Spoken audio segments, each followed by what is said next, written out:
പത്രോട ഉണ്ടാക്കാനുള്ള ഒരുക്കത്തിലാണ്. അതിന് വേണ്ടി ഇത് ഇലയൊക്കെ ഇവിടെ കഴുകി വെച്ചിട്ടുണ്ട്. പിന്നെ പച്ചരിയും പുഴുക്കലും കുതിരാനിട്ടിട്ടുണ്ട്.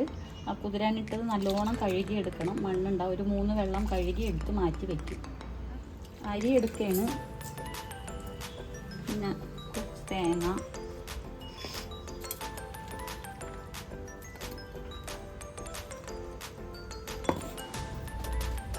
ഇത് 1 കിലോ അരിക്ക് പാകത്തിനാണ് ഇതൊക്കെ എടുക്കുന്നത്. 1 കിലോ അരിക്ക് പാകത്തിന് നോക്കുന്നത്. മഞ്ഞൾപ്പൊടി ഇത് ചെറിയ സ്പൂണിന് 3.5 സ്പൂൺ വേണം. കുറവാണ് മഞ്ഞൾപ്പൊടി, അതുകൊണ്ട് ഇടുന്നു.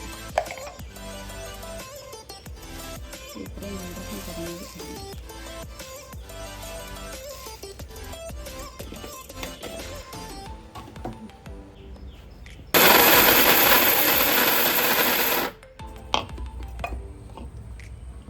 മതിയോ?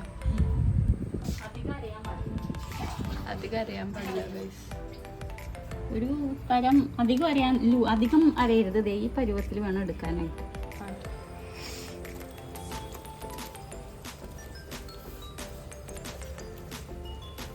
ഇനി ബാക്കിയുള്ള അരി കുറച്ചുണ്ട്, അതും കൂടി ഇതേപോലെ കുറച്ച് തേങ്ങ ബാക്കിയുള്ളതും കൂടിയിട്ട് ഞങ്ങൾ അരച്ചരച്ചെടുക്കും. 1.5 തേങ്ങയെങ്കിലും 1 കിലോ അരിക്ക് 1.25 തേങ്ങ 1.5 തേങ്ങ കുറഞ്ഞത് വേണം.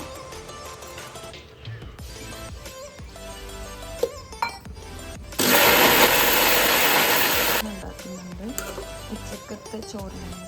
അതിനുള്ള പേര്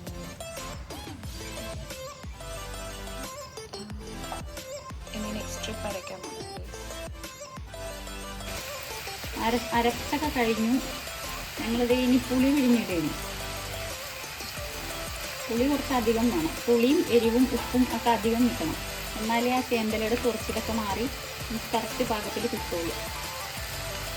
ഇഡ്ഡലി പാത്രം വെച്ചിരിക്കുകയും ഇഡ്ഡലി പാത്രത്തിലാണ് നമ്മളിത് പുഴുങ്ങിയെടുക്കുന്നത്.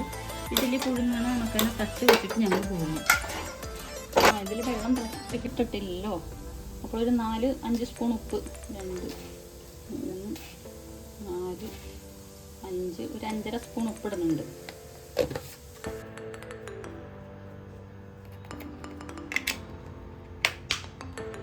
മാവ് നല്ലോണം ഇളക്കി കുഴമ്പ് പോലെ ആവും. ആ രീതിയിലാക്കണം.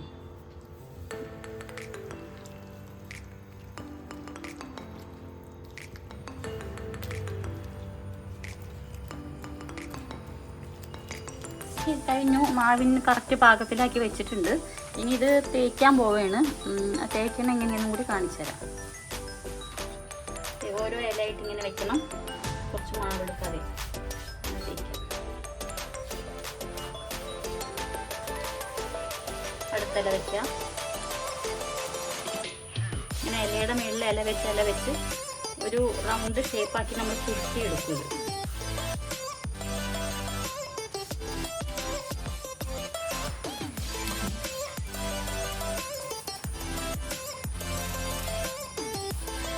ഫസ്റ്റ് സെറ്റായി.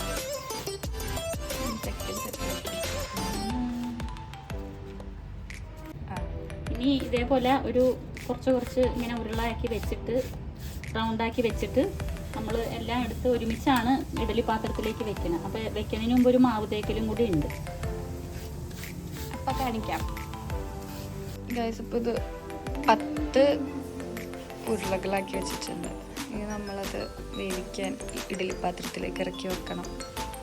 വെച്ച് കഴിഞ്ഞാൽ നമ്മൾ ഈ ഉരുള വെക്കുമ്പം മാവ് ഈ പാത്രത്തിൽ ഒട്ടിപ്പിടിക്കും. നമ്മൾ ഇല വെച്ചിട്ടാണ് വെക്കുന്നത്. ഇതിൽ പുറത്തും കൂടി ഇത്തിരി മാവ് തേക്കണം. അതിനൊരു ഭംഗിയും ടേസ്റ്റും വരും.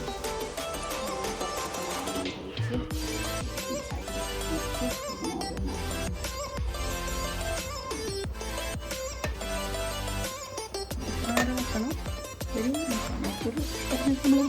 ഒരു അരമണിക്കൂർ ഹൈയിൽ ഒരു 15 മിനിറ്റ് ഒരു ലോ ഫ്ലെയിമിൽ വെച്ച് കഴിഞ്ഞാൽ ഇത് റെഡിയാവും. നമുക്കിനി വെന്തിട്ട് ഇത് തുറന്ന് നോക്കാം ആയിട്ടുണ്ടോന്ന്. ഒരു 10-40 മിനിറ്റ് ആയിട്ടുണ്ട് വെച്ചിട്ട്. ഇതായിട്ടുണ്ടെങ്കിൽ ഇങ്ങനെ കുക്കിങ് ഇങ്ങനെ ഇറങ്ങിപ്പോകും. നല്ലോണം ഇറങ്ങിപ്പോകുന്നുണ്ട്. അപ്പോൾ ഇത് ആയിട്ടുണ്ടെന്ന് നോക്കാം. അപ്പോൾ നമുക്കത് ഓഫ് ചെയ്യാം.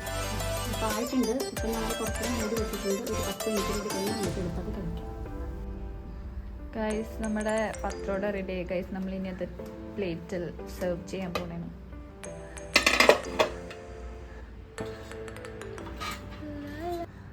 നമുക്കിനി ഇത് കഴിച്ച് നോക്കാം ഗൈസ്. ഇങ്ങനെ മുറിക്കാണ്ട് ഇങ്ങനെ കഷ്ണം കഷ്ണമൊക്കെ മുറിക്കാൻ.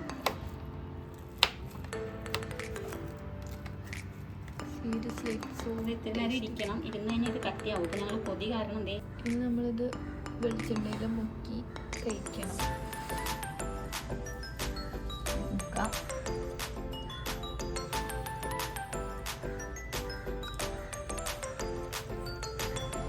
സൂപ്പർ. എല്ലാം നല്ല കറക്റ്റ്. പുളി എരിവ് ഉപ്പും നല്ല കറക്റ്റായിട്ട് പിടിച്ച് വെച്ചിട്ടില്ല.